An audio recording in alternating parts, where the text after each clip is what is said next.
Hey everybody, today we are talking about Before We Forget Kindness by Toshikazu Kawaguchi. This is book number 5 in the series of Before the Coffee Gets Cold. And so if you are wanting to read this book, I would highly suggest you read number 1 first, which is of course Before the Coffee Gets Cold. And then if you really like it, then honestly you could pick this one up right afterwards, or you could just go in order.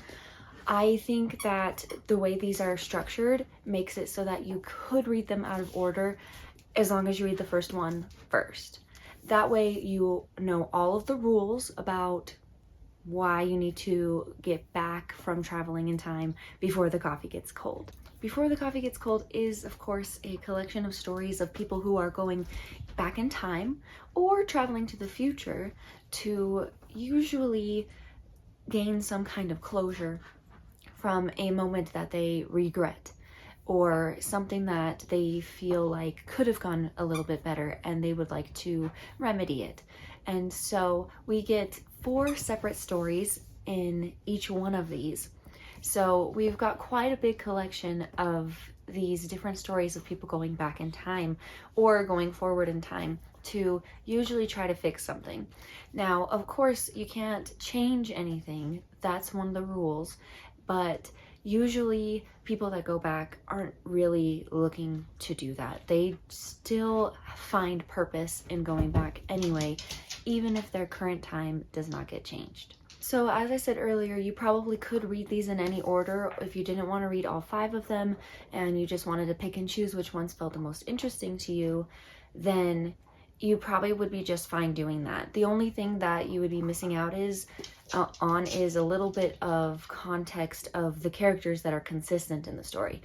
He does a pretty good job at reminding you who these people are anyway when they show up in the story, so that's why I think you probably still could get away with not reading them in order, because the cafe owners and the regulars of this coffee shop are going to be in every single book pretty much, and so you will be able to learn about them, but you will learn more about them if you read them all.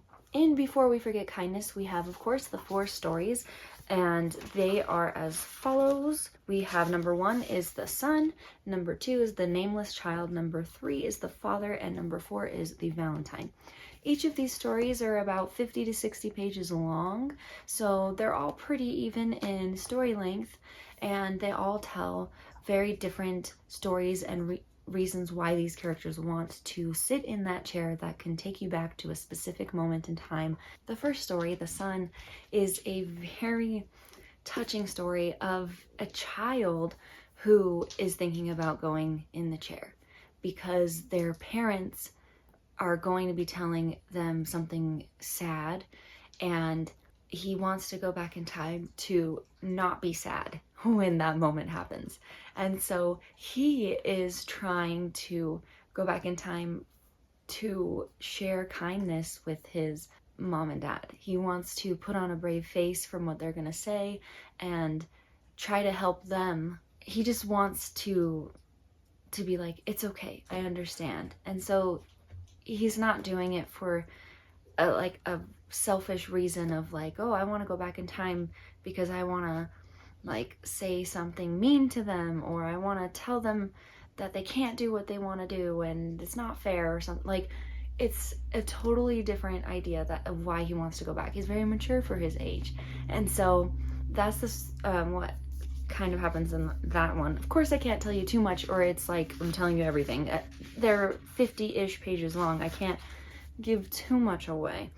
The next one, The Nameless Child, is about just that. There is a woman who has a child and doesn't know what to name the child for certain reasons that you can read about, and she wants to go back in time to ask somebody what to name the child so that the child will no longer be nameless. And so you learn a lot about those 2 characters and why this child was born without immediately being given a name. The next one, The Father, is a story about this woman who gets married. She gets married fairly young, and wants her father's approval but is not going to get it, and so she says, you know what, forget it, I don't need it, and I'm gonna do this anyway, and you can't control every part of my life. Oh, typical behavior of a young woman.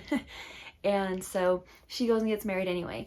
But then a lot of events happen for the next several years that she decides that she needs to try to mend some things with her father, because basically he said, if I'll disown you. And he didn't exactly say that, but he was like, don't come back to this house and live, you're not gonna come back and live here if you make this choice. And she's like, fine, I don't care. And so she wants to try to fix things with him. And this one's pretty interesting because it involves a couple of rules of the chair that you don't really think about. Like, well, what if we did this? Oh yeah, why not? Wait, no, you can't do that. That won't work. And so like there's a couple of things that are kind of different from the other stories that we start thinking a little bit more about this time travel situation. The last one is The Valentine. In The Valentine, we have these two friends, and they basically are doing everything together. They want to get into the same college, and one of the girls of this friendship, she gets into Tokyo U, but she turns it down because her friend didn't get into that school.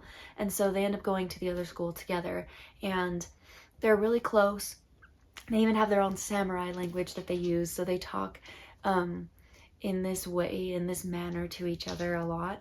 Essentially, they have a great friendship, but the character that this is centered around more, the other friend, she is kind of jealous and kind of upset with her friend, because every time that this main character gets a crush on a boy and wants to give a Valentine card to him, or like chocolates, and wants to confess, she finds out that he likes her friend instead. And so it just says how she's so much more pretty, she's just so beautiful and has such fair skin, and of course everyone is like wanting to be with her. So she feels like she can't be friends with this person anymore, or she's never gonna be able to have her own love life, essentially. Like, she'll never be able to find happiness with someone else if she stays friends with this person, because they're always gonna fall for her instead, and it seems so unfair. And in this story, we have a character that's from another book and that has used the chair before. She's listening in on this story that is being told, and she's just like, that seems really stupid and self-centered. Like, why are you letting, it's not her fault that people like her or that she's pretty or something. Like, why would you let something like that get in between a friendship that seems to be really great? Why are you throwing that all away for boys? Boys are stupid. Like that is such a stupid reason to let that get in between your friendship. And so she ponders on this more, because she does want to go back in time to see her friend again, because they basically had a falling out, because she was like, I've got to push her away or I can't be happy. She does use the chair. She goes back in time and she's able to speak with her friend. And I think I really like this one because it was a little different in certain ways. There is some LGBTQ plus representation in this story, which I really appreciated and liked. And it's most of the time we don't, in these stories of these going back in time, it's usually for a family member or for a spouse that is of the opposite sex. And so being able to have a story that has some different representation in there, I really liked. And I thought it made the story more, one of my favorites of these four. I really liked it quite a lot. And I think it was a little bit longer. It was like the longest story out of all of them. It was definitely in the 60 plus pages range. It was a really good one to end the book on.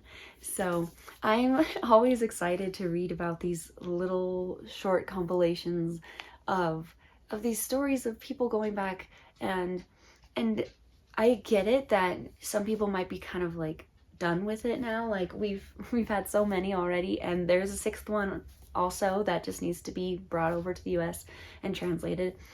I feel like this is kind of like you either like it or you don't like it kind of a thing, because it can get a little tedious. It's, you know, the same plot base. It's basically the same idea in every single book. So it's like, how Like, aren't you going to get bored of the same thing over and over again? Like, how can you continue writing this? Isn't it good how it is? I get that argument, but I also think the fact that this story is based on, like, this whole world is based on this chair that can take you back in time to see people, and that there's so many rules and stuff, that it's not just, you know, it's not complicated. The rules make it not complicated, and you could literally come up with thousands of stories based on this idea, thousands of different people wanting to go back in this chair. So this is the type of series that I feel like could live on forever, and you would never get, like, you'd never run out of ideas. Even though some of them might be similar, I think you could go for a really long time. And I like that because it's the same but different, and it's simple, it's short and sweet. These are never super long. They're really easy to just breeze through, but still get something out of each story. I think that they are worth it because it, like, as long as you like this idea and you liked the first one, then why wouldn't you like the rest?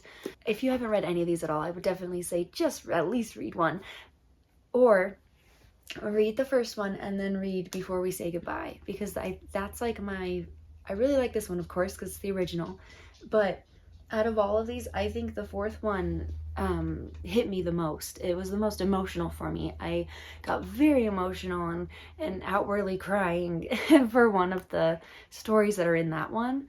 And so for me, that one was the most, like, impactful for me. So I really like that one a lot. So even if you haven't had that moment in one of them, like, if you keep reading, you might end up having that kind of a moment happen to you.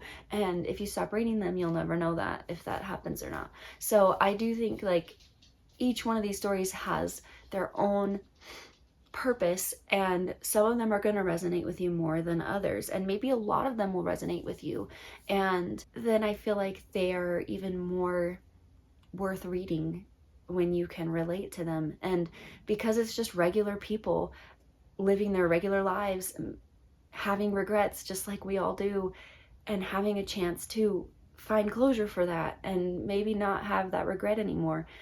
I think it's great to be able to read something like that. I feel like it's very wholesome. So I'm always going to love this series. I'm always going to be getting each one, no matter how many he makes. I'm there for it. So thank you so much for watching. I appreciate you, and I will see you in the next one. Bye.